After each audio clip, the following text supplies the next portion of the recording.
Kasi ya mfumuko wa bei kwa mwaka ulioishia Februari 2025 imeongezeka kwa 0.1%, ikichangiwa na kuongezeka kwa bei ya bidhaa zisizo za chakula ikiwemo nguo za watoto na sare za shule.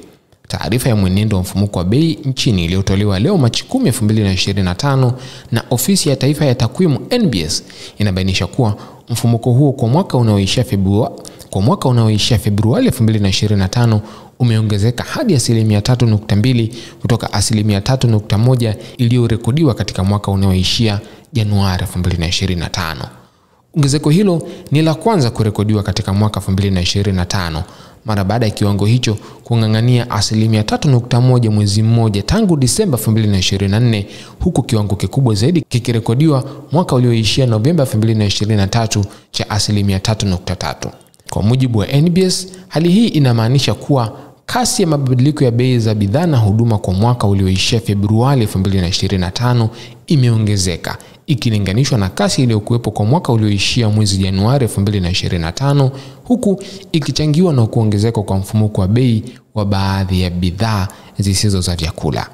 Baadhi ya bidhaa zisizo za chakula zilizoonyesha kuongezeka kwa mfumuko wa bei ni pamoja na vitambaa vya kushona nguo ambao imeongezeka kutoka 0.8% hadi 1.2%, nguo za wanawake kutoka 1.9% hadi 2%, nguo za watoto kutoka 1.3% hadi 1.4%. Bidhaa nyingine ni pamoja na sare za shule ambazo zimeongezeka kutoka 3.7% hadi 3.9%.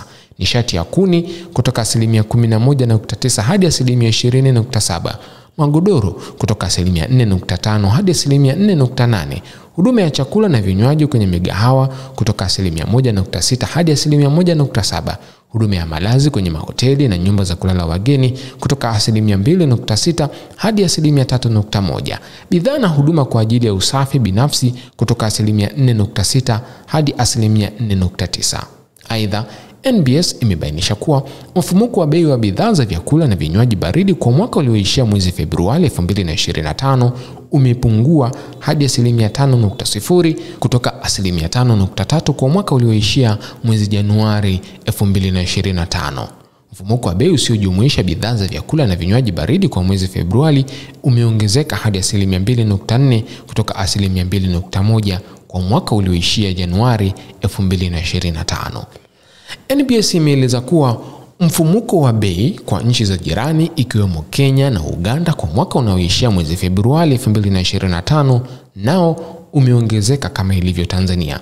Nchini Uganda, mfumuko wa bei kwa mwaka unaoishia mwezi Februari 2025 umeongezeka hadi 3.7% kutoka 3.6% kwa mwaka ulioishia Januari 2025. Huku nchini Kenya ukiongezeka hadi 3.5% kutoka 3.3% kwa mwaka ulioishia mwezi Januari 2025. Asante kwa kusikiliza mpaka tamati. Hii ni Nukta TV. Usisahau kusubscribe, kulike na kucomment. Tufuatilie kwenye kurasa zetu za mitandao ya kijamii: Facebook, Instagram,